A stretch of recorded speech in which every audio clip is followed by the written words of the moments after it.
Hola, buenas tardes. Me presento, yo soy Carol González, soy la coordinadora del programa académico este año de Públicos en Desarrollo.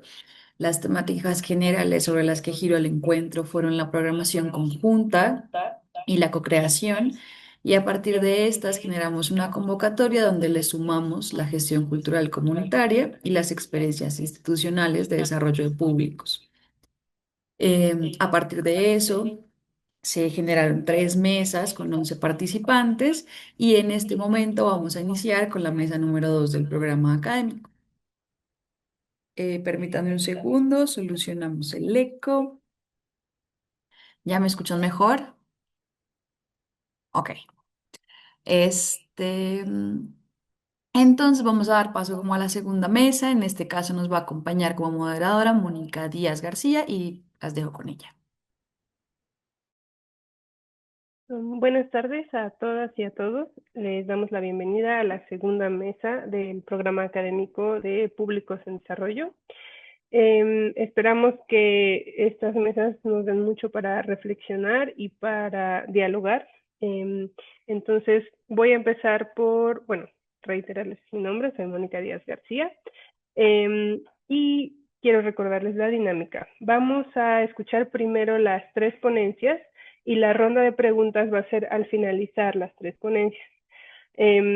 Pueden interactuar en el chat o pueden guardar ahí como las preguntas si es que no quieren como olvidarlas o no tienen dónde anotar, pero las preguntas se harán hasta el final de las tres ponencias. Cada ponencia tiene una duración máxima de 20 minutos y yo les indicaré a las ponentes y al ponente cuando les queden 5 minutos con el micrófono abierto para que igual puedan como ir midiendo cómo cerrar su ponencia. Entonces, también les recuerdo, pues bueno, creo que todos tienen su micrófono cerrado, pero tener eso en cuenta para no hacer ninguna interrupción durante la ponencia. Y bueno, les recuerdo también que esta ponencia, bueno, que esta videollamada de Zoom está siendo grabada para poder subirla después a los canales de difusión del encuentro de públicos en desarrollo. Y bueno, voy a dar inicio a las ponencias. La mesa número 2 se titula Cuerpo, Espacio y Creación en Conjunto. Y nuestra primera ponencia se titula Swing con mucho barrio, una iniciativa para crecer en comunidad, y la expone Andrea Reyes Espinosa. Su semblanza es la siguiente. Como profesionista, Andrea Reyes ha logrado integrar su formación en comunicación y en artes escénicas con sus estudios en gestión cultural para diseñar e implementar proyectos que generen un impacto significativo en su comunidad. Su experiencia abarca desde la producción de campañas de marketing para marcas locales e internacionales hasta la gestión y desarrollo de iniciativas culturales que fomenten la participación ciudadana y el fortalecimiento del tejido social. Es titulada de la Maestría en Gestión y Desarrollo Cultural de la Universidad de Guadalajara, así como de la Licenciatura en Comunicación por parte de la Universidad La Salle Pachuca y de la carrera en Artes Escénicas por parte de la Universidad Autónoma del Estado de Hidalgo. Desde el 2023 dirige Sintonía de Verano, un proyecto cultural con enfoque en la difusión, la enseñanza y la práctica comunitaria de bailes afroamericanos originados en la época dorada del jazz, como lo son el Lindy Hop, el Charleston y el tap. Le cedo la palabra a Andrea y escuchemos todos con atención. Muchas gracias, Moni. Muchas gracias a todas las personitas que veo por aquí conectadas. Yo soy Andrea y pues vamos a empezar con esta plática. Voy a compartir pantalla y si me pueden indicar si la ven correctamente, podemos empezar. ¿Sí? Sí, Sí, la vemos. Perfecto. Muchas gracias. Bueno, déjenme arrancar mi timer. Listo. Pues bueno, yo titulé a esta conversación que vamos a tener, Swing con mucho barrio, una iniciativa para crecer en comunidad. Vamos a ir viendo cómo se desarrolló este proyecto y qué ha pasado desde su primera implementación a la fecha.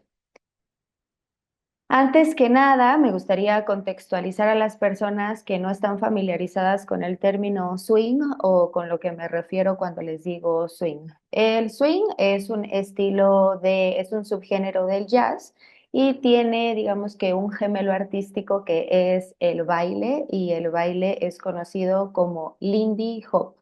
Es un estilo de baile afroamericano, muy importante mencionar eso, que se origina en Estados Unidos, específicamente en la ciudad de en Harlem, en el barrio de Harlem, en Nueva York. A finales de 1920 se populariza a lo largo de 1930 y alcanza su auge en 1940. Esta práctica se gestó como un espacio de resistencia e innovación.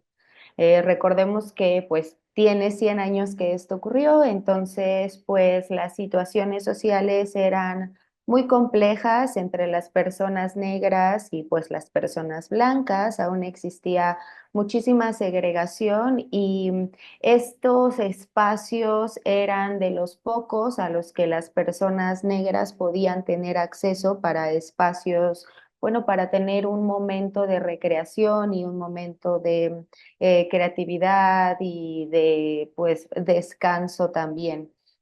Dentro de estos espacios que fueron los grandes salones de baile se desarrolló este tipo de danza que forma parte de las danzas vernaculares del jazz. Esto quiere decir que fue una danza que se originó a partir de la interacción y la socialización entre los bailarines y los músicos. Es decir, no fue algo institucionalizado, no fue un estilo de baile que se haya enseñado de una manera académica, sino que más bien se compartió socialmente.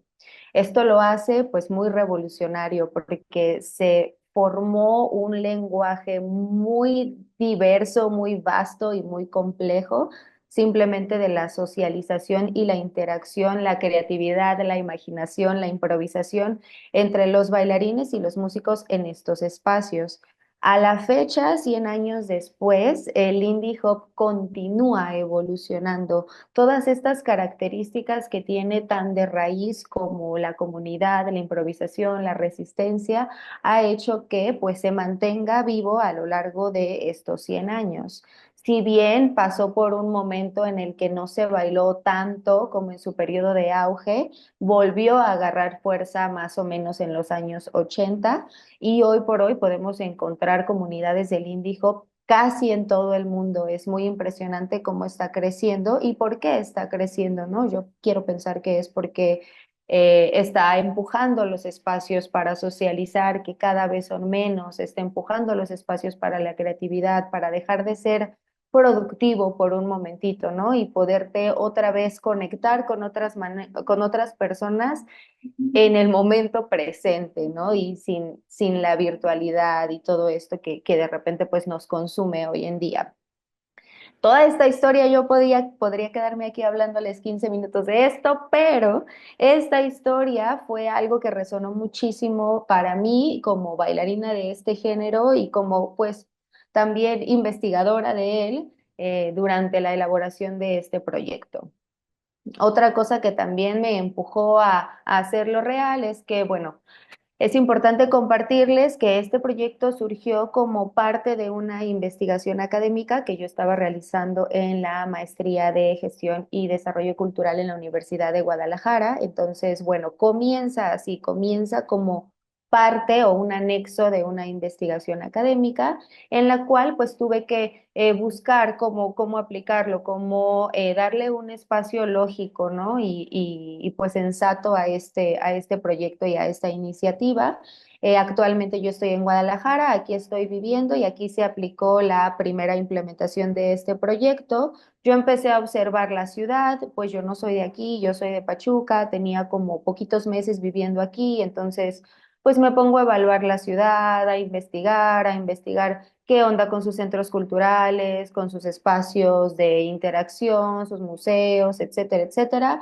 Y pues me doy cuenta, no nada más es evidente la lectura de la ciudad, sino también de manera documentada encontré que en el sistema de información cultural, pues de los 24 centros culturales que se identifican en Guadalajara, apenas uno estaba orientado del lado, ahora sí, oriente de la ciudad, que es, no sé si pueden ver mi cursor, pero es más o menos por acá.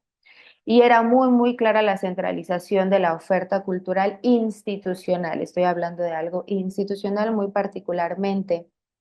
Esto genera muchísimas consecuencias a los habitantes de toda esta zona que aparentemente pues no tiene ninguna oferta sostenida por parte del Estado, como pues por supuesto limitaciones para acceder a una oferta diferente, lo cual es muy paradójico porque, bueno, ya adentrándome más en el mapa e investigando las zonas de Guadalajara, llegué a una zona muy particular, a un barrio que se llama el barrio de San Andrés, que es conocido por su tradición musical y cultural. Entonces, como que dije, bueno, como porque en este espacio con tanta tradición cultural está tan olvidado por las instituciones, completamente segregado y apartado de todo lo que ocurre. De hecho, aquí en Guadalajara le dicen a esa zona de la calzada para allá, porque la calzada es una avenida que divide muy fuertemente a la ciudad hacia el centro y hacia todo lo demás a donde nadie quiere ir nunca, ¿no?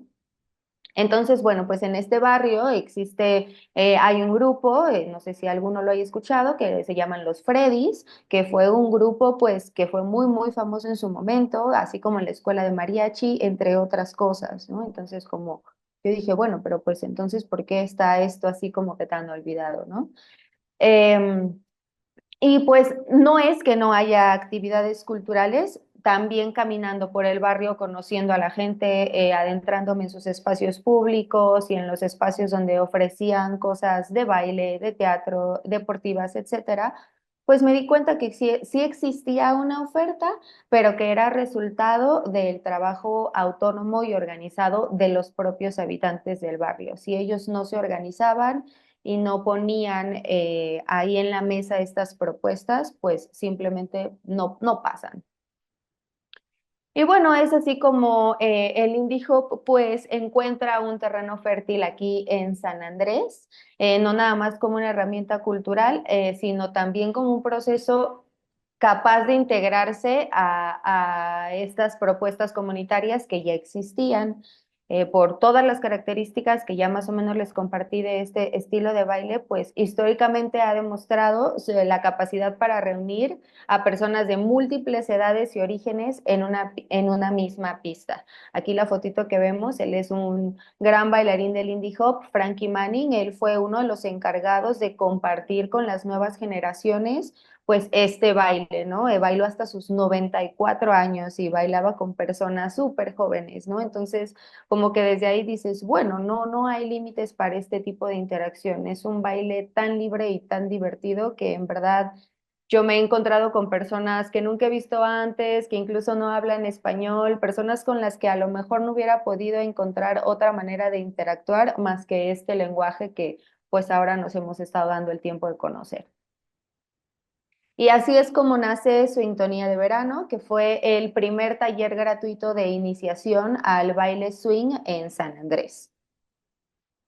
Y bueno, la misión fue que pudiéramos fomentar el interés por esta práctica dancística, pues por supuesto que a pesar de tener 100 años, a la vez sigue siendo bastante desconocida para muchas personas, ¿no? Desde el término Lindy Hop hasta la música swing, pues no son músicas ni bailes, digamos, per se mexicanos, ¿no? Entonces como que para mucha gente, pues pueden resultar aún desconocidos, entonces teníamos que iniciar por ahí, teníamos que iniciar con la intención de poder fomentar el interés por este estilo dancístico y llegar a nuevos nichos que no son los nichos de consumo actuales para promover la socialización entre los participantes y la diversificación de la oferta cultural.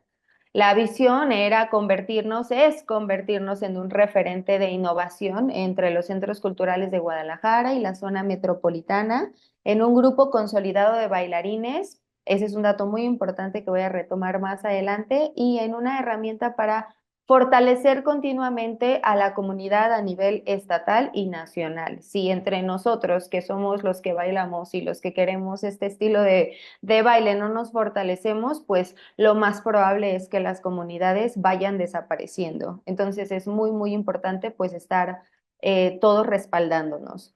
Y el objetivo fue diseñar un taller de verano que concluyera con un baile social. El baile social es una parte muy importante del Indie Hop. El baile social es un espacio que se abre para que las personas realmente puedan hacer efectiva su práctica. El Indie Hop no nada más pueden ser clases al infinito, sino que necesitas un espacio para practicarlo y no nada más ese espacio sirve para practicarlo, sino que además es en ese momento de interacción en el que realmente se forman relaciones entre las personas que participan, relaciones personales o amistades. Es realmente donde se empieza a hacer la formación de comunidad en este tipo de espacios, porque en las clases, pues normalmente tú puedes llegar, tomas tu clase, te despides y te vas, ¿no? Y posiblemente nunca interactuaste con tu compañero, a veces no sabes ni cómo se llaman, a veces no sabes nada de su vida porque pues en clase pues realmente estás concentrado en aprender y ver un poquito de los movimientos y todo, ¿no? Pero realmente el espacio social del baile es cuando se dan las oportunidades de que las relaciones interpersonales se desarrollen. Entonces era muy importante también integrar eso en la planeación del proyecto y bueno, pues dentro de todo esto se buscó familiarizar a las personas con los orígenes, la historia del indie hop, sus valores y la cultura de la misma. Ay, ¿qué pasó? Estuvo pensado en 4 fases específicamente el desarrollo de este proyecto. Uy. La primera fue una prueba piloto que fue parte de nuestra fase 1. Llevó por nombre Swing and Roll porque, bueno, aquí lo que empezamos a hacer fue hacernos notar en el nuevo territorio en el que estábamos incidiendo, porque pues realmente aquí nunca había habido oferta de swing. Entonces lo que hicimos fue realizar en conjunto con unas chicas que hacen roller dance un evento, un momento para que la gente se acercara, conociera, disfrutara, tomara una clase muestra y viera, ¿no? Creo que es muy importante el ponerte a la vista, el que la gente pueda identificar qué es eso, ¿no? Porque como realmente no está en el radar de todos, pues era muy importante el que es muy clásico que nos pasa que se acercan a preguntarnos, ¿y qué es eso, no? ¿Cómo se baila? ¿O qué están haciendo? ¿Qué están bailando? Porque nunca lo habíamos visto. Entonces, bueno, empezamos a meternos al espacio público en San Andrés, ofrecimos un concierto con una clase y pues las personas pudieron tener un acercamiento pues más directo a esta previo a nuestra oferta, digamos, más nutrida, ¿no? Fue buenísima la prueba piloto, es algo que yo recomiendo hacer cuando van a incidir en un territorio pues completamente nuevo. A partir de aquí, muchas personas iniciaron, bueno, comenzaron a registrarse en lo que iba a ser el taller más adelante. Entonces, realmente sí captamos a través de la prueba piloto la atención de mucha gente, pudimos repartir flyers, que nos empezaran a seguir en redes. Entonces, fue una primera etapa muy positiva para nosotros. La segunda etapa fueron exhibiciones a nivel preparatoria. Estas no las tengo documentadas porque pues los chicos eran menores de edad y bueno, ahí hay un conflicto con esto, pero se hicieron efectivas porque la idea era pues poder atraer la atención de mucha gente joven, que sí pasó, pero no pasó en la medida que lo esperábamos. Sin embargo, no fue algo negativo porque pasaron otras cosas que nutrieron el proyecto y ahorita se las voy a contar. La fase número 3 ya fue el taller en sí mismo, que fue pues nuestro primer taller gratuito de iniciación al baile swing. Fueron 9 sesiones de 1 hora y media cada una y registramos en total más de 40 asistentes. En todo el taller. Las edades fueron muy distintas. Nuestra participante más joven tuvo 13 años y nuestra participante más grande tuvo 53 años. Entonces tuvimos un gap generacional de 40 años y pues fue impresionante ver que realmente las personas pues no presentaban dificultades con esta situación. tuvimos una participación intergeneracional e intermunicipal, porque finalmente no solo recibimos personas de San Andrés, sino que nuestra oferta se difundió y se corrió la voz y llegaron personas pues de todo Guadalajara y la zona metropolitana. Te quedan Y 5 minutos. muchas gracias, Moni. Y así es como más o menos se desarrolló el taller durante nuestras sesiones. Nos enfrentamos pues a muchas situaciones de estar en el espacio público. Realmente había mucho ruido. Yo iba preparada con micrófonos, con bocinas. Aún así, el parque es grandísimo, entonces realmente a veces era difícil escucharnos. Además, fue en verano. En verano Guadalajara es extremadamente lluviosa y a pesar de que el parque estaba semitechado, pues nos enfrentamos a muchísimos charcos. Yo llegaba a barrer los charcos. O sea, eso fue algo que para mucha gente pues no nada más era eso, ¿no? Sino que se les dificultaba llegar por el tema de la lluvia. Entonces sí, pues por supuesto que hubo retos de aparte llegar a un espacio que ya está tomado por otros grupos, ¿no? Entonces irnos haciendo un campito en el espacio de San Andrés, pues fue muy interesante y la verdad es que el taller tuvo una audiencia muy, muy positiva. Finalmente, la clausura, que ya fue la fase 4 donde cerramos, tuvimos una serie de eventos, clases, presentaciones, música en vivo y pues fue cuando realmente ya las personas que participaron en el taller pudieron convivir con bailarines más experimentados que ya llevaban 5, 6, 10 años bailando, ¿no? Realmente este es el momento en el que se da la integración y la interacción de las personas que ahora pues formamos parte de la comunidad. Fue una tarde súper linda, hubo clases, se pudieron integrar las familias de las personas que egresaron del taller, amigos, parejas, maestros, llegó mucha gente nueva que no estuvo en el taller y se pudieron integrar a la dinámica. Esta foto es de los graduados del taller, todos muy, muy con muchísima, con excelente disposición. Hubo presentaciones también de grupos formales para que se pudiera conocer un poquito más de la cultura. Tuvimos algunas actividades de creación con artistas locales, música en vivo y pues por supuesto muchísimo baile. Voy a brincar este videito.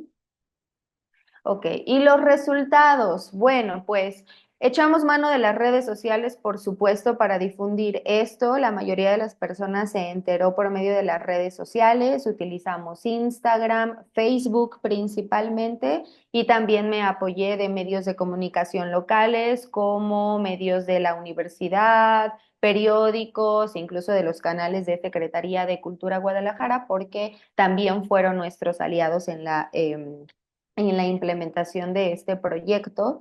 Se evaluaron los resultados por medio de entrevistas semiestructuradas, guías de observación participante y encuestas a posteriori del taller. Y bueno, en estos resultados, pues las personas nos compartieron sobre qué fue lo que los motivó y cómo impactó en su vida este taller. Tuvimos resultados sobre autoestima, desarrollo de habilidades físicas, emocionales. Nos compartieron que les encantaba la música y bueno, el 100% dijo que se quería seguir aprendiendo swing.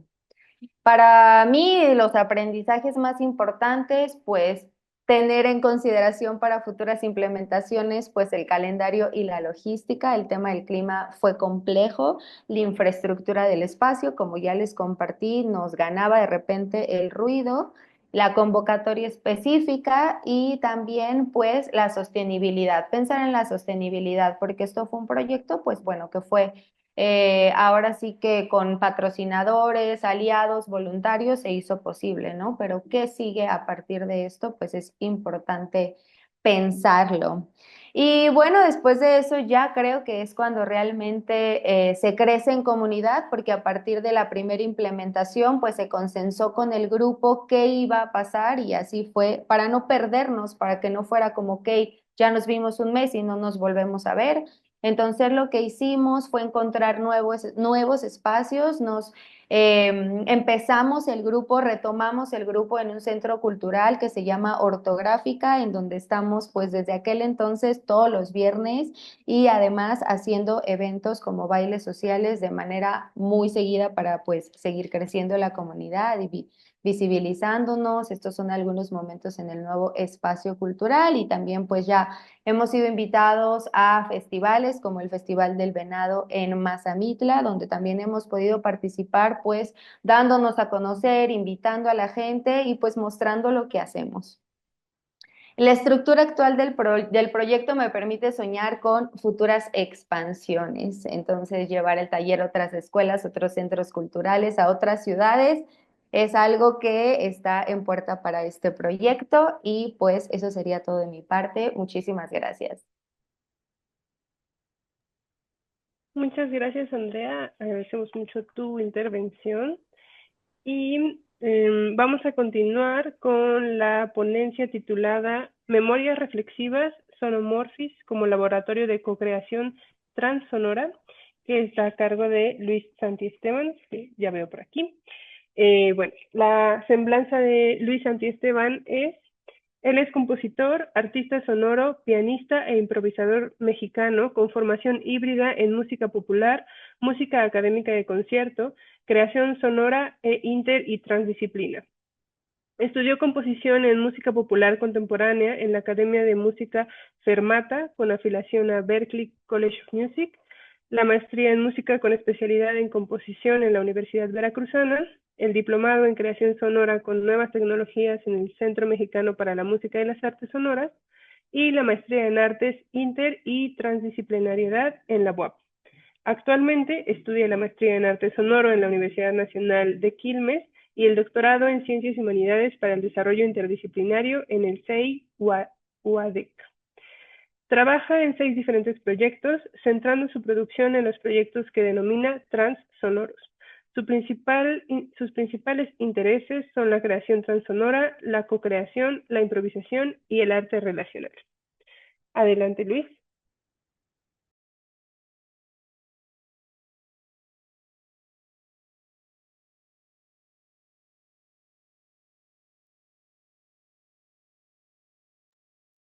Todavía no te escuchas, no sé si ya estás hablando. ¿Qué tal? Muy buenas tardes, ¿me escuchan ahí? Ya, sí, Bien, muchas gracias. gracias. Agradecer el espacio a Públicos Desarrollo y bueno, también a todos los colegas y compañeros que están aquí presentes. Bueno, voy a presentarles este proyecto, Sonomorfosis, Memorias Reflexivas. Digamos, el objetivo central del proyecto, ¿verdad? Se divide en 3 fases.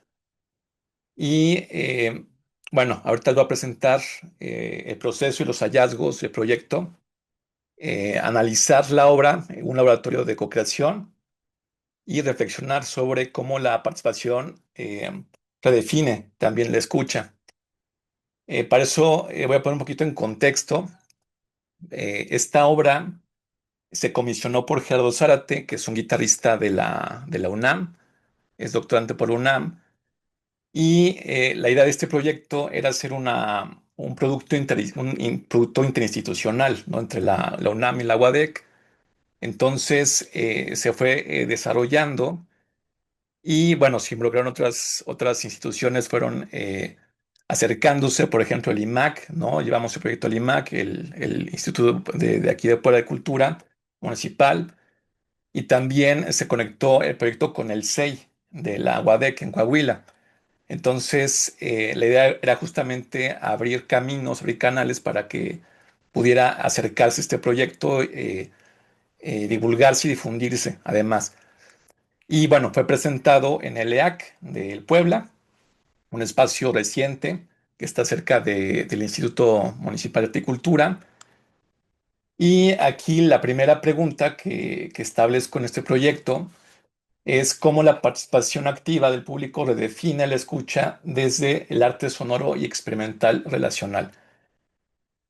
Esto es un poquito de contexto y esta pregunta me lleva a lo siguiente, ¿no? Eh, la música y el arte sonoro son, digamos, 2 disciplinas que si bien convergen, la música es una construcción social, ¿no? Pero el arte sonoro es poco explorado, no hay eh, mucha aproximación al arte sonoro, es muy diferente el arte sonoro, aunque puede converger en algunos aspectos.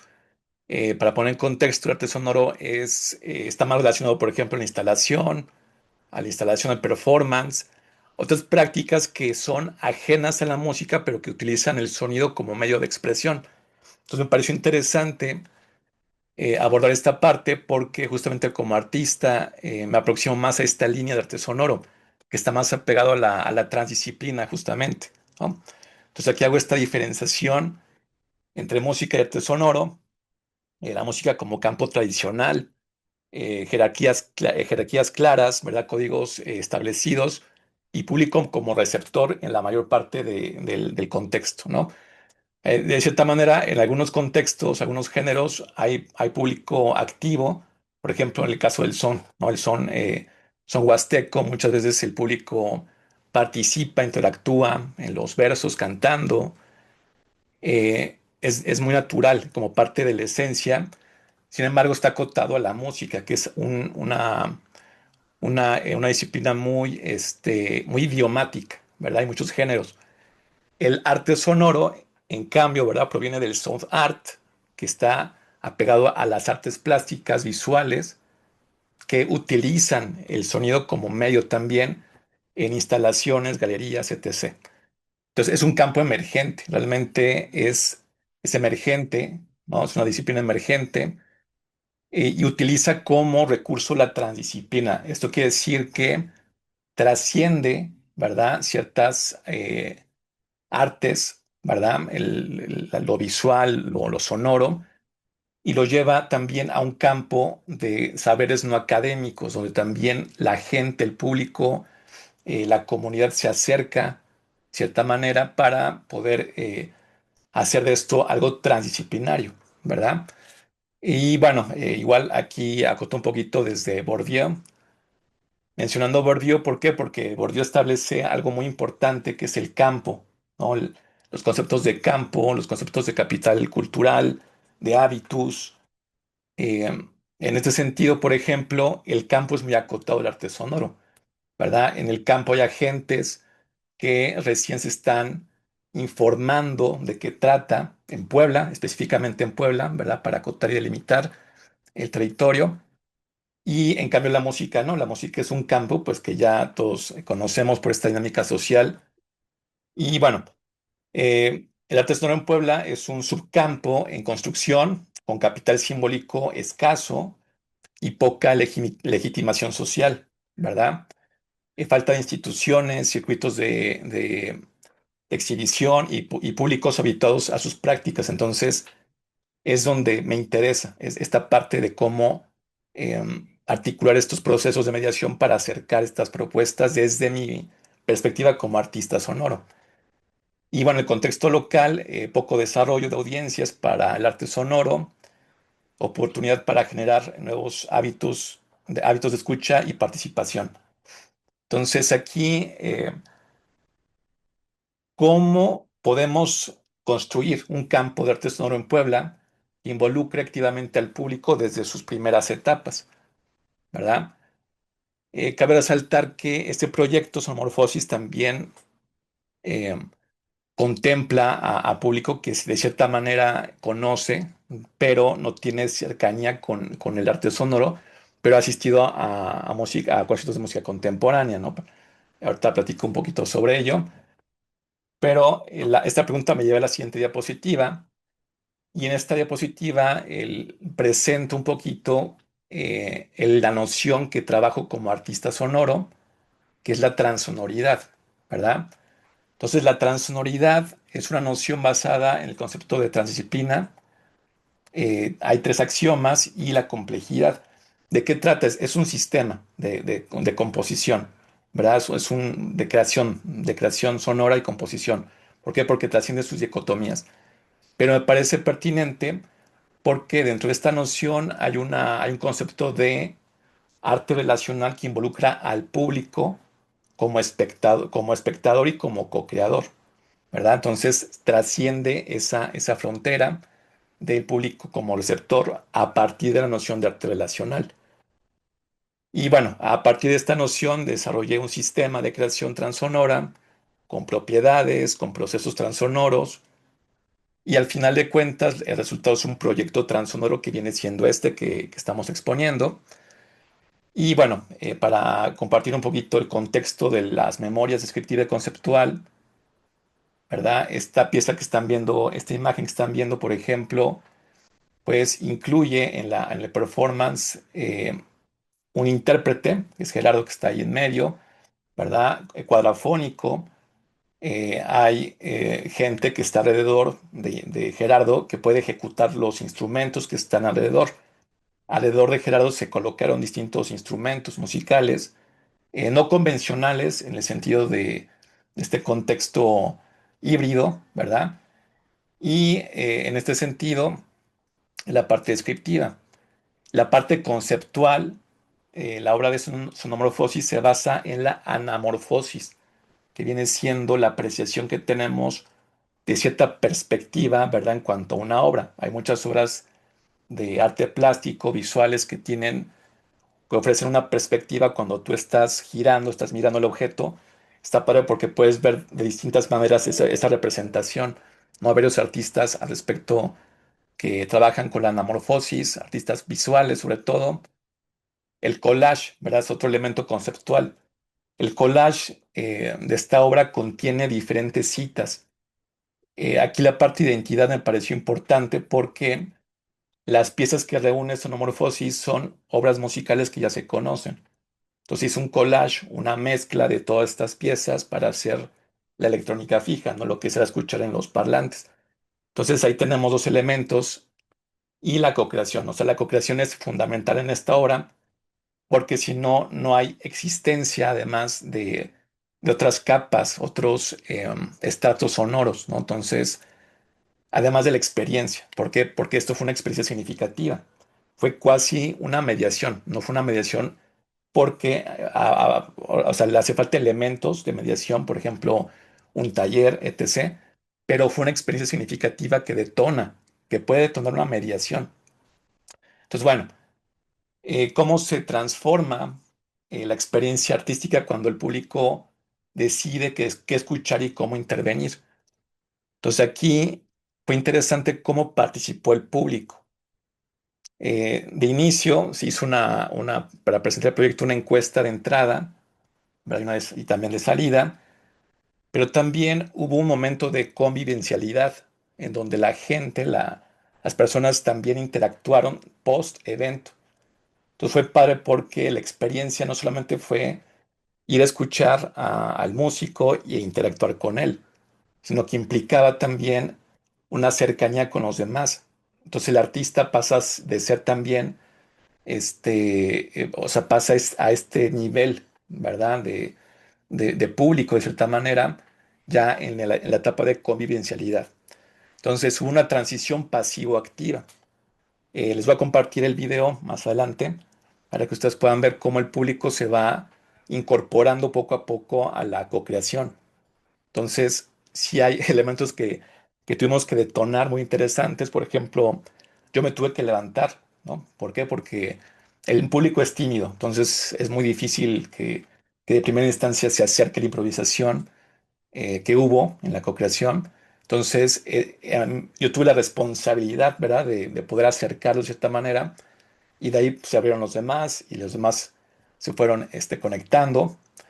Entonces, bueno, entonces hubo una transición pasivo-activo y la instrumentación, bueno, estos elementos, estas herramientas que utilizaron el público, huesos de fraile, ¿verdad? Un banjo, utilizó un kit portátil de animación y sonido, una guitarra eléctrica, este joven utilizó esta guitarra, creo que fue el que más se emocionó con este instrumento, el ukelele, en fin, porque había de todas edades, ¿no?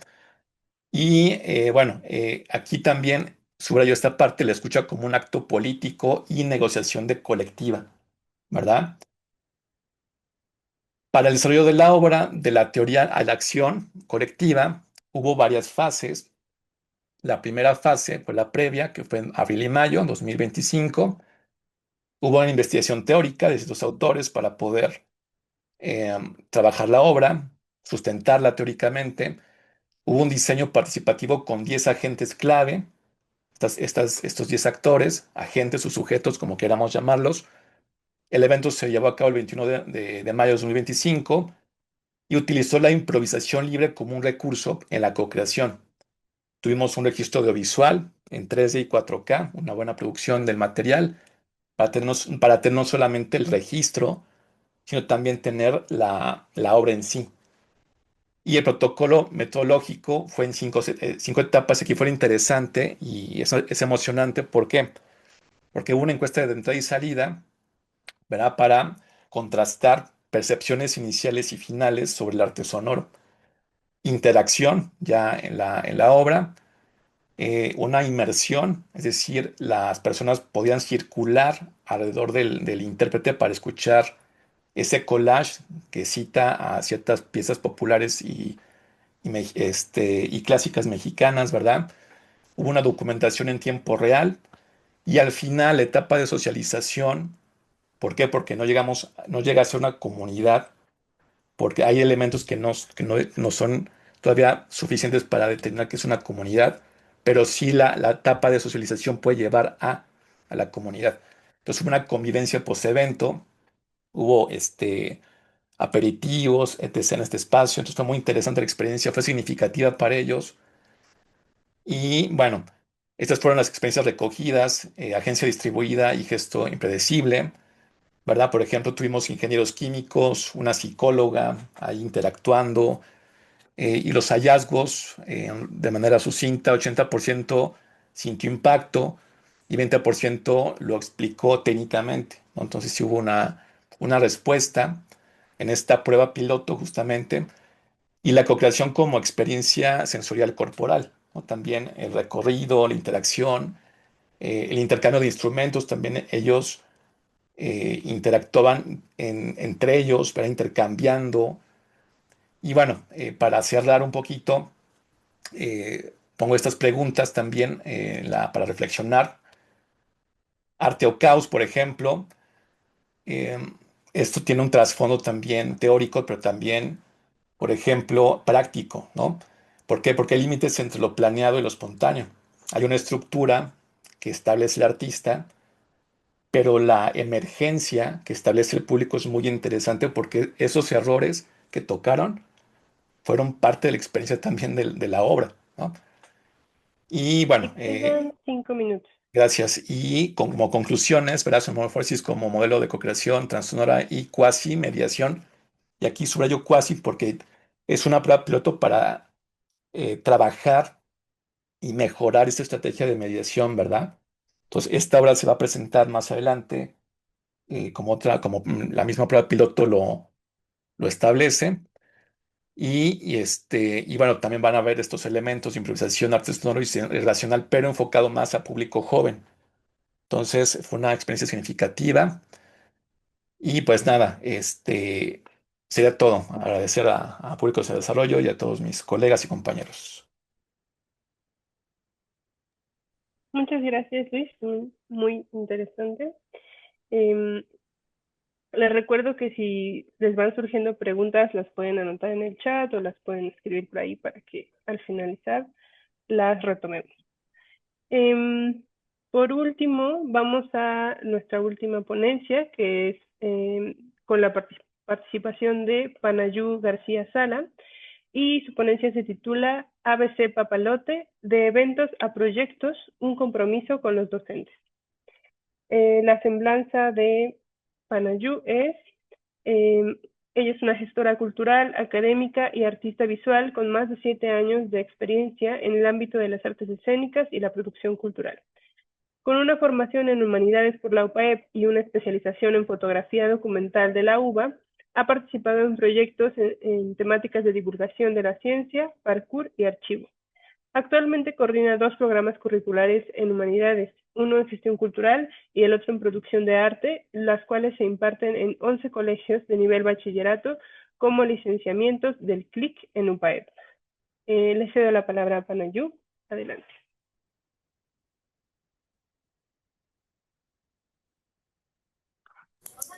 Hola, hola, ¿qué tal?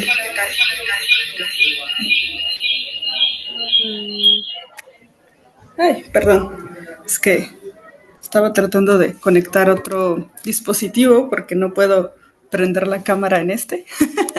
Entonces, una disculpa, pero ¿están viendo ya mi pantalla? Sí, la vemos. Excelente, muy bien. Pues muchísimas gracias por el espacio.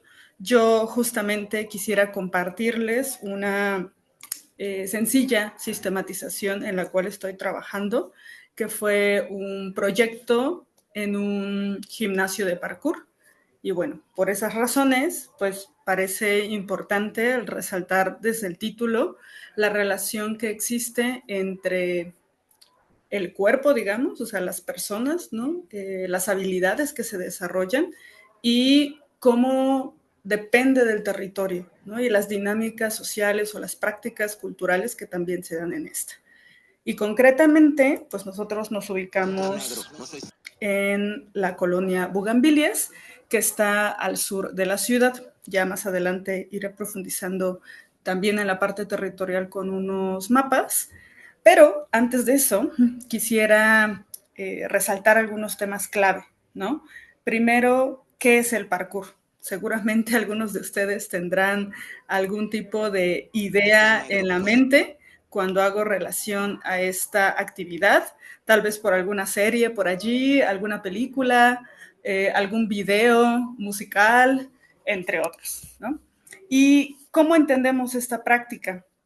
Justamente en la década de 1950, esta nace en Francia por personas que tienen una formación militar. Y la intención era generar una serie de obstáculos en un espacio físico, evidentemente, donde las personas pudieran mostrar una serie de habilidades de fuerza, de agilidad, ¿no? Porque muchas veces es con cronómetro, la capacidad que tenían creativa para poder saltar estos obstáculos. De hecho, actualmente en México, pues esta práctica, digamos, en este contexto, todavía se conoce y se le llama la pista del infante, ¿no? Entonces hay un referente por ahí interesante de cómo esto nace, pero curiosamente, estos jóvenes que en su momento empezaron a aprender estas dinámicas de entrenamiento y de conocimiento pues, corporal, empezaron a apropiarse de ellas y ahora pensar de qué manera yo puedo llevar esto pues en el lugar donde yo vivo, que es propiamente la ciudad, ¿no? Y allí es donde va a tener como un nacimiento propiamente ya como una práctica en el entorno urbano, ¿no? Y bueno, quisiera compartirles aquí un videíto, que justamente es el que se está reproduciendo, de uno de los niños que asisten a este gimnasio de parkour. En este caso estamos ahí muy cerca, porque está el mercado Zapata, también está la laguna. Entonces, para aquellos que conozcan la ciudad de Puebla, seguramente por ahí habrán escuchado, porque es un parque muy, muy, muy grande. Curiosamente no es público, es de tipo privado, pero es de gran acceso a nivel familiar, ¿no? Los fines de semana sobre todo, o los veranos, ¿no? Periodos vacacionales. Entonces voy a dejarla recorrer porque dura unos segunditos para que vean en vivo cómo luce. Blanco, negro, no soy cebra, cuídate de que los chistes te celebran. Y listo, ¿no? Entonces, lo entendemos propiamente pues, como este arte del desplazamiento, pero están involucrados otros factores. Evidentemente, el espacio público, que es el lugar donde se desarrollan estas actividades, ya lo mencionaba hace un momento, este conocimiento corporal, ¿no? Justo cuando hicimos esta práctica pues en el exterior, ¿no? Fuera del gimnasio, me quedo mucho y quisiera compartirles como esta experiencia que notaba, y es que los niños o adolescentes pues se encuentran justamente en este proceso de también un reconocimiento de sus propias capacidades, ¿no? ¿Hasta dónde me da? ¿De qué tanto creo que soy posible hacer? Y en el gimnasio, pues se hacen los ejercicios con colchonetas, ¿no? Colchonetas muy grandes, de distintos tamaños, distintos grosores, según la actividad que vayan a llevar a cabo. Pero ya hacerlo en un lugar donde no hay ninguna colchoneta, hace que te enfrentes a esos miedos, ¿no? Hace que digas, híjole, todo lo que entrené, ¿en verdad lo puedo hacer? ¿No? Entonces, este tipo de retos es donde te das cuenta que va más allá, ¿no? De una simple actividad, sino que implica constantemente un conocimiento de ti mismo, pero también un lanzarte a pensar qué tanto es posible y hasta dónde podemos llegar, ¿no? El último punto que quisiera comentar de esta diapositiva es sobre cómo hay un estereotipo sobre los jóvenes, en su mayoría, que practican el parkour. Muchas veces se piensa que están haciendo alguna actividad ilícita, ¿no?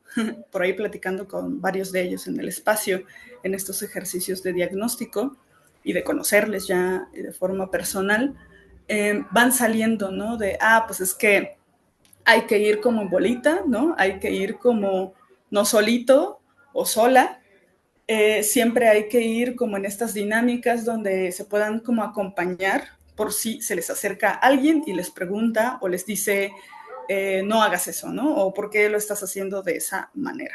Mínimo es el regaño. Y evidentemente, pues puede esto como escalar un poquito, aunque como tal, pues no tiene una base, digamos, legal, ¿no? Porque sabemos que normalmente no hay una parte legislativa que te diga que pues, el parkour es ilícito, ¿no? Pero sí tienta mucho o está en estos límites de la forma en la que se piensa que es apropiado utilizar el espacio público, ¿no?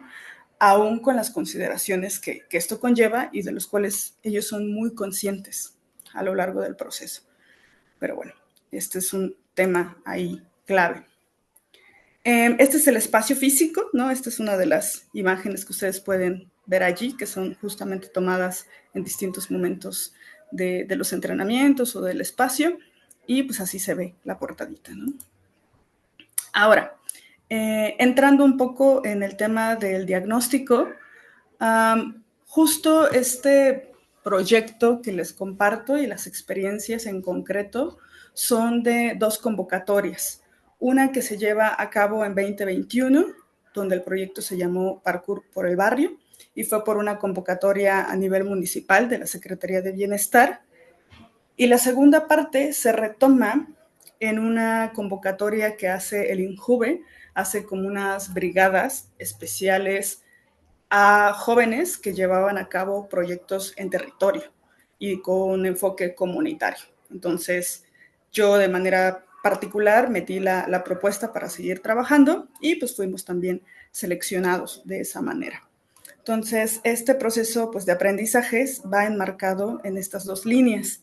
Y también de forma, digamos, muy básica, no me voy a meter mucho como en la parte conceptual, tomé en cuenta como esta teoría de los capitales de Bourdieu, que también ya mencionaban anteriormente, pero con un marco en los medios de vida sostenible, ¿no? Que es pensando como en estas prácticas culturales, económicas, etcétera, que tienen que ver con el desarrollo mismo de estas comunidades.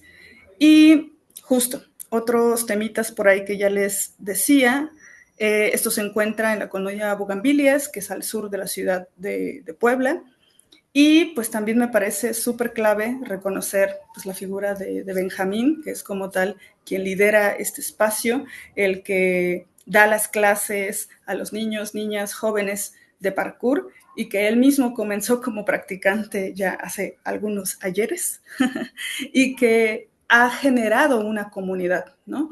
Porque no existen tantos espacios donde se pueda aprender, donde haya una apertura para que cada persona que llega pueda sentirse como a gusto, en confianza y pueda ir conociendo más elementos de sí mismo como pretexto de una práctica. Bueno, ya hablábamos un poco como de la parte espacial. Aquí tenemos el mapita donde está ubicado en concreto la colonia.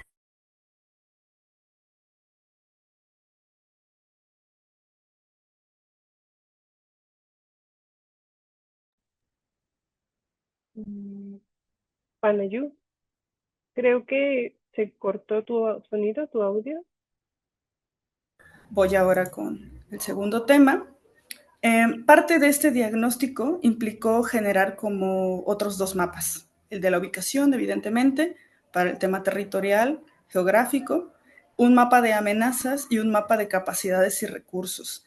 Era importante darse cuenta, justo como muchas veces se hace un tema fuera del gimnasio, cuáles son los elementos que las personas reconocen como inseguros o con esta percepción de inseguridad. Y bueno, hicimos un ejercicio como muy sencillo, ¿no? Normalmente nos reuníamos con ellos, poníamos papel bond, post-its, y platicando salían estos temas, ¿no? Ah, pues cuando yo llego al gimnasio me voy por acá. Cuando yo salgo y si salgo tarde de la sesión, hago esto. Y también en el día a día van saliendo, ¿no? O sea, de ir en estas prácticas de forma semanal, pues te vas dando cuenta de cómo van ellos generando estas dinámicas en torno al espacio y que hay que considerarlas. En este caso no llegamos como un protocolo de seguridad, pero sí tener en cuenta los elementos que están allí o que forman parte de ello. Mientras que el de capacidades y recursos justamente nos ayuda a entender las dinámicas sociales que se dan en el resto de la colonia. La mayoría de ellos destacan por escuelas, ¿no? Hay muchísimas escuelas de tipo privado, normalmente entre bachilleratos e incluso una universidad.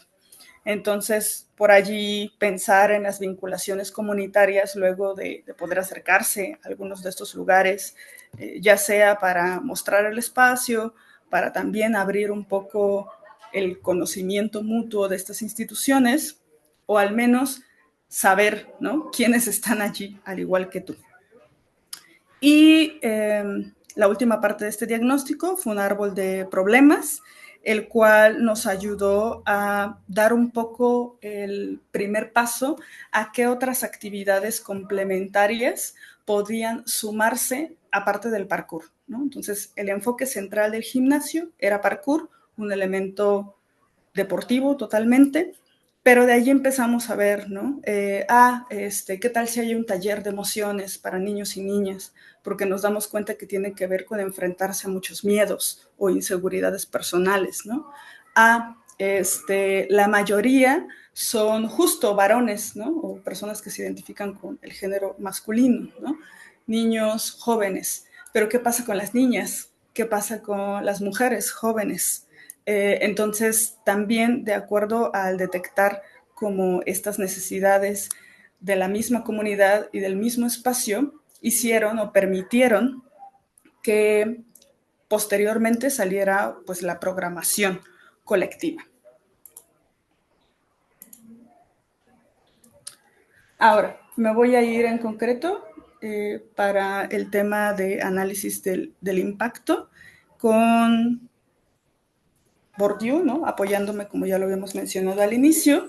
Por un lado, el capital social lo podemos definir como el tema de las redes, ¿no? ¿Qué ha sucedido con estas personas que se conocieron en este espacio, pero que han generado interacciones que van mucho más allá? Una de ellas, que ha sido muy bonito ver, es el tema intergeneracional, ¿no? Siempre que llega alguien nuevo, se suma a esta dinámica y ves también cómo los jóvenes que tienen 3, 4 años yendo al gimnasio también ayudan o cuidan a los niños que acaban de ingresar, ¿no? O que tal vez ya también llevan 1 o 2 años, pero que a veces ellos mismos les dan recomendaciones, les dicen, cuidado esto, acomodan el espacio, ¿no? O sea, tan solo de que cada vez que salta alguien, es su turno, cae la colchoneta y se mueve, acomoda su colchoneta porque es importante para la seguridad del que viene detrás de mí, ¿no? Entonces hay elementos desde los más chiquitos hasta los elementos más grandes que te hacen notar que la dinámica que se da en ese espacio es de mucha confianza y de mucha seguridad. Luego, hablábamos también del tema de la programación de las actividades, pensándolo en tratar de promover esta reducción de las desigualdades de género, ¿no? Ya lo hablábamos, esta brecha muy grande que existía. nosotros intentamos hacer un programa donde si eras una niña o una adolescente, una joven con intereses de practicar parkour, tuvieras un pago diferente, ¿no? Mucho más bajo y accesible, y pues generar una campaña también en redes sociales para promover que las personas se acercaran con estos intereses. Valerie, te Dime. quedan 5 minutos. Ok, perfecto. Y bueno, eso a su vez permitió generar lazos con otras comunidades. Una de ellas fue el gimnasio HM en Tlaxcala, y otra de ellas fue la competencia nacional, que posteriormente se generó en 2024, ¿no? Entonces estos pequeños pasitos al final fueron llevando a buscar estas vinculaciones, ya no solo en el espacio, sino con otros lugares. Me voy a la siguiente, un poquito más rápido. El capital humano enfocado en el bienestar. Este proyecto 2021 nació en pandemia, entonces teníamos también que reconocer el tema de lo importante que era mantener las actividades físicas y cómo todo esto impactaba pues en todo, ¿no? De forma integral. Así nace un poco la primera propuesta de la convocatoria del proyecto, y esto motivó a que se sigan también fortaleciendo otros lazos internos del mismo equipo. Al saber que se participa con apoyo de la ENJUVE, en este caso, pues ese financiamiento también ayuda a un reconocimiento personal, ¿no? ¿Quiénes son las personas que dentro de este equipo están potenciando, siempre están allí? Es importante reconocer esa labor y no perderla de vista, porque al final, pues si crecen todos, ¿no? Si crece la parte física, la parte emocional, la profesional también va en consecuencia. La siguiente sería el capital humano, que son estos conocimientos. Por un lado, comenzamos con en un contexto formal, ¿no? Benjamín tiene una formación en nutrición, más la práctica que ha llevado ya por su experiencia personal.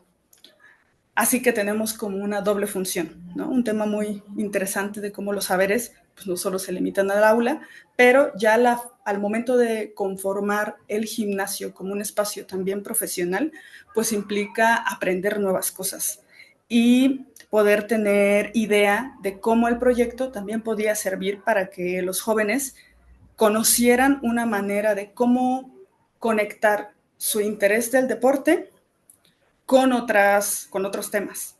Por ejemplo, tuvimos un taller de fotografía, otro de stunt, de stencil, y bueno, ya hablábamos el de emociones. Entonces, tan solo el decir, bueno, yo te sugiero hacer ciertas tomas cuando estás practicando, porque eso te puede dar también visibilidad profesional, pues ya estamos hablando de unir como de forma complementaria los aprendizajes mutuos.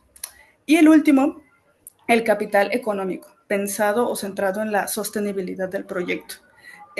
Se pudieron detectar también algunas necesidades estructurales que tienen que ver con el techo, ¿no? del gimnasio como tal, el equipamiento, para lograr que tuvieran los elementos mínimos, más básicos, pero también con esta proyección que permitieran que más allá de que una convocatoria termine, esto pueda continuar.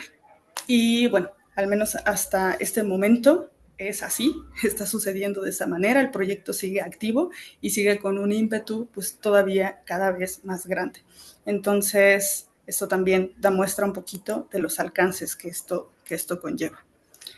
Y bueno, pues ya en estas conclusiones, justo me sumo un poquito a la anterior, las juventudes y la niñez tienen un espacio que mezcla distintas capacidades, ¿no? Físicas, emocionales, pero que se vuelven o tienen siempre como centro la promoción de la autonomía de todas las personas que conforman este espacio. Y pues este marco de los medios de vida sostenible, pues nos pueden permitir ver de manera separada cómo es que cada uno de estos capitales se interrelacionan, y a mí me tocará un poquito, ya más adelante, el poder hacer un análisis de cómo se están conectando, ¿no? Ya vimos un poco en las particularidades, pero como lo sabemos, estas no actúan de manera aislada, sino que están totalmente comunicadas o interconectadas entre todas. Y pues listo. esto sería todo de mi parte.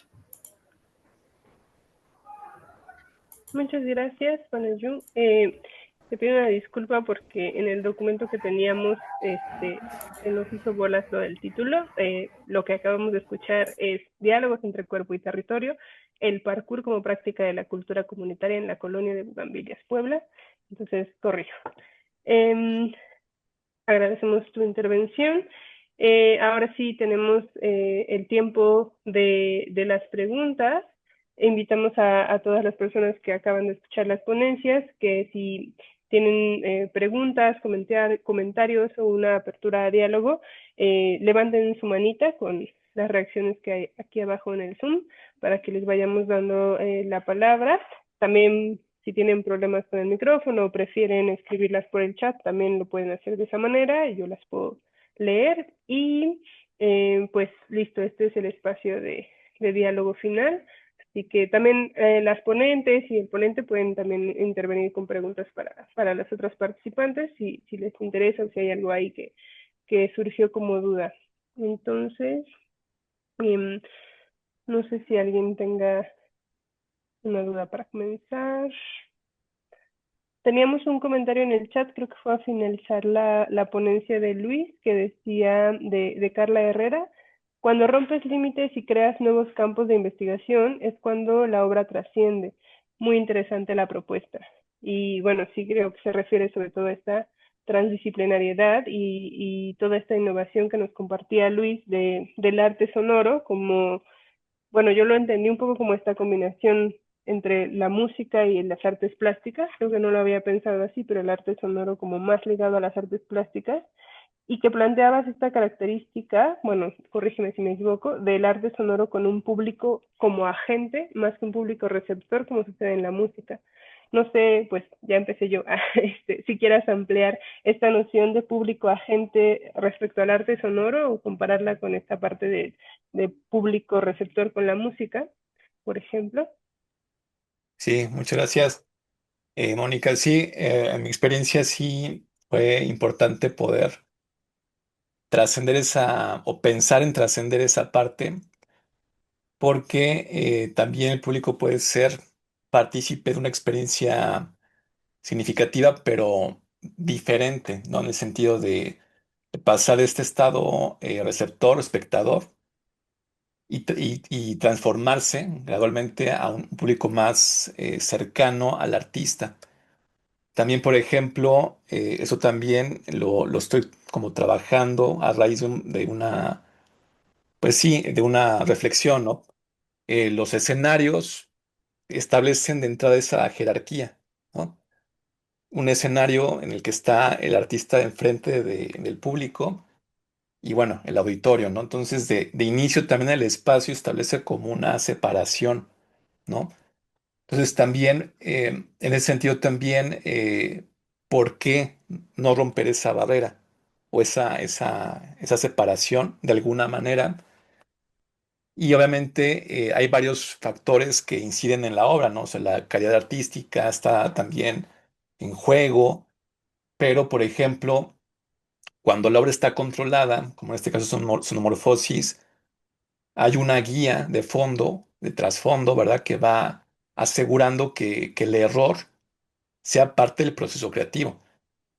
Y esta manifestación es parte del arte sonoro, ¿no? Es decir, lo que nos importa es el timbre, el sonido, más que sí, do, re, mi, fa, sol, la, si, claro que sí, bienvenido, pero un artista plástico que no tiene formación en música, por ejemplo, ¿no? Que quiere explorar una instalación, una escultura sonora, ¿por qué, no? Si me explico, como cerrar esa parte al sonido. Entonces me parece también significativo, pero ahora también de parte del público, ¿no? También el público puede ser receptor activo, puede ser un agente, pues se puede generar agencia a través de la interacción. Entonces es lo que trabajo y me parece que, pues, en muchos ámbitos también, ¿no? De las artes y en general de otras áreas de conocimiento, los saberes no académicos aportan algo significativo a la academia, ¿no? No solamente ciencia, también los saberes que son parte de lo coloquial por decirlo de alguna manera, entre comillas, de la doxa, forman parte también de pues de este recorrido, ¿no? De artístico, científico. Sería como mi aportación. Muchas gracias. Muchas gracias, Luis. Aprovecho para comentarles que Luis compartió el enlace de Sonomorphosis para que lo copien por ahí, si les interesa lo vean más tarde. Y Carla Herrera también nos comparte una pregunta en esta ocasión para Panayú, que es, ¿cómo logras que la comunidad se integre? Y, ay, perdón, creo que Verónica tenía primero la mano levantada. Vamos a darle la palabra a Verónica y a continuación leo la pregunta de Carla Herrera. Adelante, por favor, Verónica. Muchas gracias. Buenas tardes. Gracias por las ponencias. Pues mi pregunta, que va acompañada también que surge a partir de una reflexión, está orientada sobre todo a las ponencias vinculadas al movimiento de parkour y de Lindy Hop. Mi pregunta es, ¿cómo construyen? Me queda más claro en la parte de parkour porque entiendo que el especialista en este caso principalmente es Benjamín, pero ¿cómo construyen la formación docente de los instructores? Y si esta formación está vinculada al proceso biomecánico también, ¿no? Porque si bien me parece que reconocemos que las danzas vernáculas tienen grandes benevolencias con respecto a la interacción social y otras cuestiones de integración, también sabemos que representan grandes retos en términos biomecánicos por la intervención de los espacios urbanos, ¿no? Entonces, en este sentido también de inclusividad, por ejemplo, pensaba en las cuestiones de edad. Reflexionaba sobre un trabajo en el que colaboraba que estaba vinculado a breakdance y que si bien tiene grandes benevolencias en términos sociales, había mucha evidencia de las lesiones que son muy graves o de este sentimiento que se le da a la gente que participa, ¿no? O sea, entonces, mi pregunta sería, ¿cuál es la formación que reciben, por ejemplo, docentes, instructores, si está vinculado a la parte biomecánica y también si se le da un seguimiento a esta biomecánica de los estudiantes o de las personas, digamos, no estudiantes, a las personas que se integran, ¿no? ¿Cómo se vive este proceso EMIC-ETIC con respecto al cuerpo?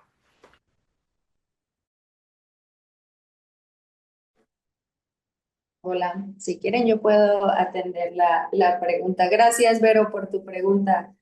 Bueno, pues en mi caso, en el caso del Lindy Hop y de este baile, pues yo tengo la fortuna, pero también la gran responsabilidad de haber sido la gestora del proyecto y la maestra. Este, pues ya tengo varios años bailando Lindy Hop y también he practicado otras danzas desde chiquita. Sí es importante mencionar que, bueno, esta primera implementación, al ser un taller de iniciación, pues realmente estaba muy cuidado para que desde adolescentes hasta personas un poquito más mayores pudieran integrarse. Es decir, físicamente estaba, digamos que, planeado de la manera más asequible y digerible posible la primera implementación. Hasta este momento, o al concluir el taller, pues no tuvimos no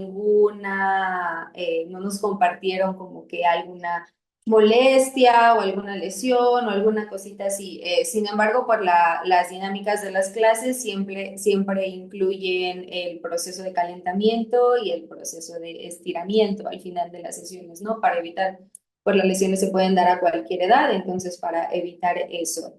En el caso del Lindy Hop, que creo que es un poquito menos riesgoso que el parkour, pues bueno, ya depende. Ahora sí que se abre como que la libertad de que los participantes los lleven hasta el grado en el que ellos lo deseen, de, pues sí, de involucramiento físico, ¿verdad? O sea, hay personas que se integran de la manera como más, pues, sencilla posible, es decir, pues conocen las figuras básicas y eso está padrísimo para ellos, con ello pueden socializar e integrarse. Y hay otras personas que deciden explorar mucho más, ¿no? Que incluso empiezan a integrar en su quehacer figuras acrobáticas, ¿no? En donde ya podría haber mucho más riesgo. Pero eso sí es un poquito ya decisión de hasta donde cada quien quiera llevar su práctica y su preparación como bailarín, ¿no? En mi caso sería más o menos así. Gracias. Con mucho gusto, bro.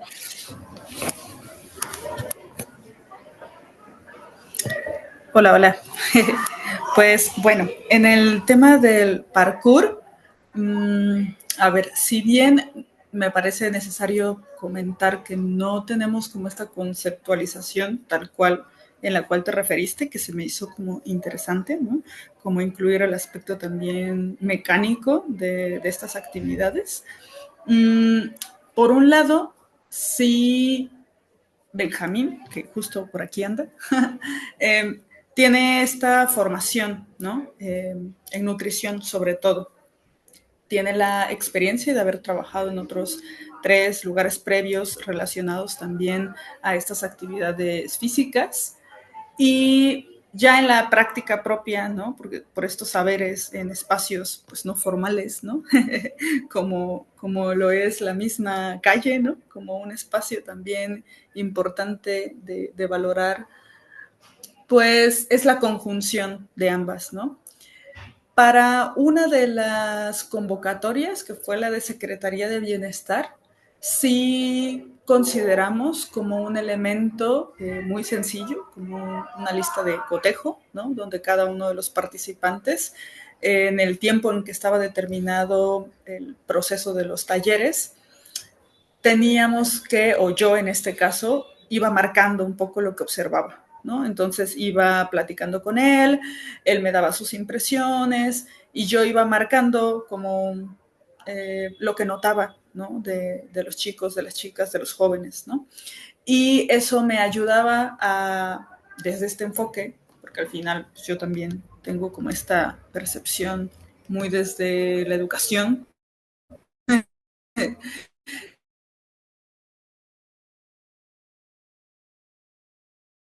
veíamos estos cambios de lo que se iban generando de los mismos padres, ¿no? O sea, cuando ellos te dicen, es que yo vengo trayendo a mi hijo de aquí desde hace 4 o 5 años y he notado esto en el proceso de avance, ¿no?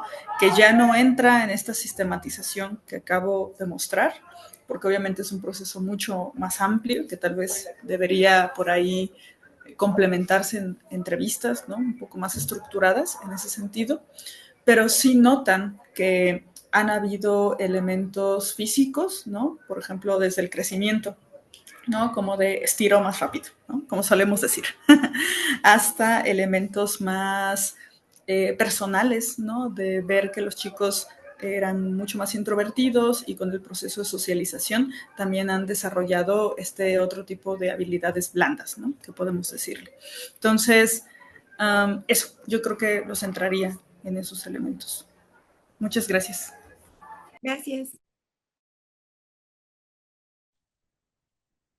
Gracias por las preguntas, las respuestas. No sé si Benjamín quiere compartir algo al respecto.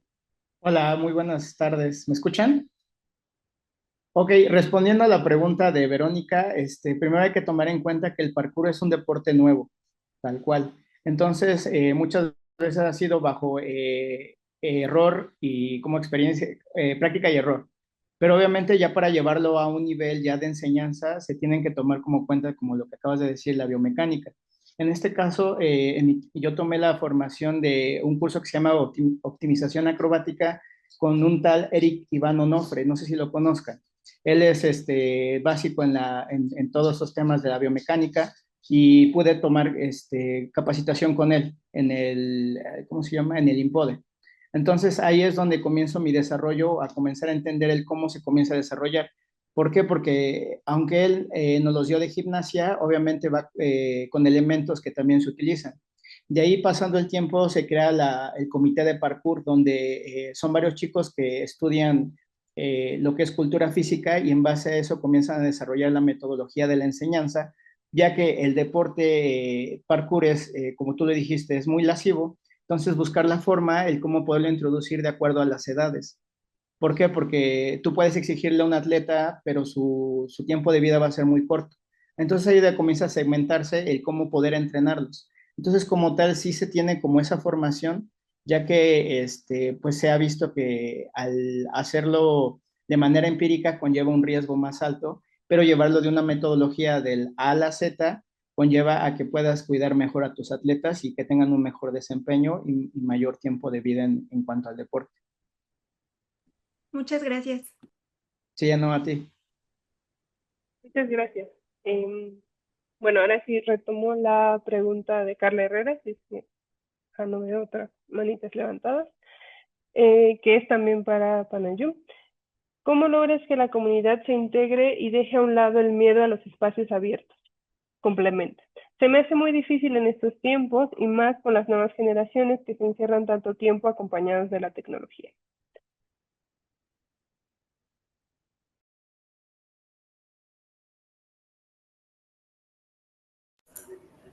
Sí, gracias. Pues a ver, en el caso de lo que presenté el día de hoy, sí fue un tema central, ¿no? Que detonó el querer hacer este proyecto por el contexto que vivíamos en ese momento de la pandemia, ¿no? La realidad, y ya hablando en términos más generales, después de pues ya los 5 años que han pasado, pues por un lado sí es repensar lo que entendemos como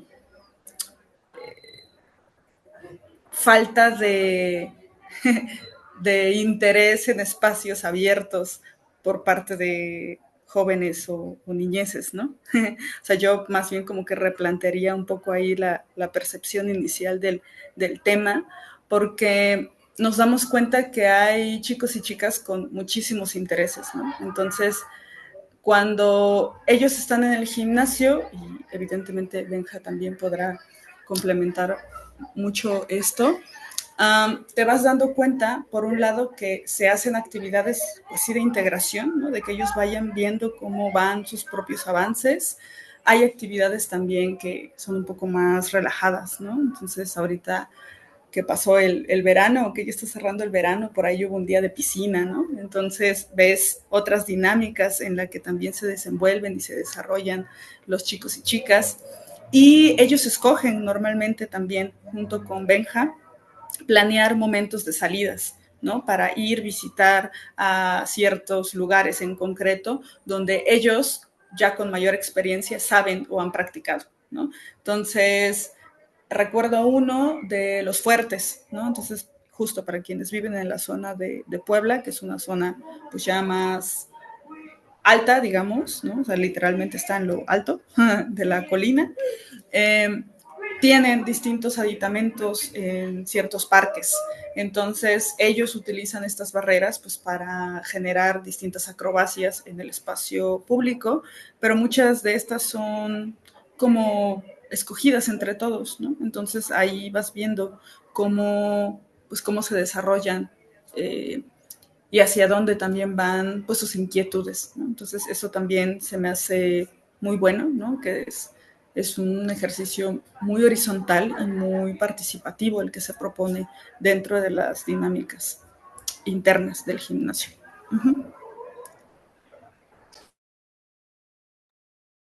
Muchas gracias, Panayú. Adelante, Verónica, con tu pregunta. Gracias. Quisiera preguntarle a Luis con respecto a lo mejor a artistas visuales o u otros artistas que han participado de repente en estos laboratorios en colaboración con ustedes en cuestiones sonoras o del público, si les han compartido cuál ha sido su experiencia sensible, por ejemplo, o les han, no sé, pensaba, ¿no? ¿Cuál sería la... Sé que es muy ambiguo, raro preguntar a lo mejor esto, pero que les hayan compartido de, no sé, de música más estructurada y acompañar su obra a la experiencia de estas sonoridades experimentales, si han detectado que hay como distinciones muy claras o importantes de cómo han vivenciado eso. Sí, muchas gracias, Verónica. Sí, tuvimos tuvo un proyecto de danza y música, arte sonoro, más enfocada al arte sonoro de música electroacústica que presentamos en el Centro Cultural Aurelio Listli, donde justamente ¿no? Para ir como abordando la pregunta, la bailarina hizo su aportación a la propuesta, es decir, la aportación de la bailarina fue muy importante. Establecimos como una estructura, un esquema de cómo tendría que ser el performance, pero el hecho de que ella dijera, ¿sabes qué? Cierto movimiento puede encajar más acá, ya le dio cierta libertad, ¿no? Entonces, en ese sentido fue como su aportación artística al proyecto. Eh, y bueno, esa obra, por ejemplo, se, se colaboró también con una violinista, hubo una violinista que también participó ahí, que también aportó. Entonces ahí más bien es como un nivel de multidisciplina en donde se van acercando las disciplinas para poder llegar a lo inter. Entonces ya se van conectando más. Me pareció interesante esa dinámica porque había una estructura inicial, pero realmente lo que hizo la obra en ese sentido fue la emergencia de la bailarina, ¿no? Los movimientos, la libertad dentro del marco estructural fue lo que le dio ese plus. Entonces, igual, deja ver si te lo comparto aquí rápido, porque no fue co-creativa y no hubo público. Eventualmente tengo pensado hacer una prueba con esta obra, pero con público, ¿no? Pero creo que igual te puedo responder más si te la muestro. Entonces, déjate la comparto por acá. Pero bueno, lo que rescato ahí es esta parte de la multidisciplina, ¿no? En un primer nivel, la parte inter en un segundo, y la parte trans viene cuando el público se acerca a la obra. Pero aquí una cuestión de diálogo entre la bailarina, el compositor y la violinista, ¿no? Entonces hubo una retroalimentación, no fue fijo, se dejó una estructura base, pero además fue una emergencia que le dio la parte creativa, artística, ¿no? Sería como mi aportación, Verónica. Muchas gracias. No, a ti, gracias. Agradecemos mucho sus preguntas y este diálogo que se ha establecido. Antes de hacer pues ya el cierre, me gustaría pedirles si es posible que prendan sus cámaras y Carol González nos va a tomar la fotito de esta mesa para poder compartirla en las redes. Entonces, para quienes sea posible, se los agradeceremos mucho. Y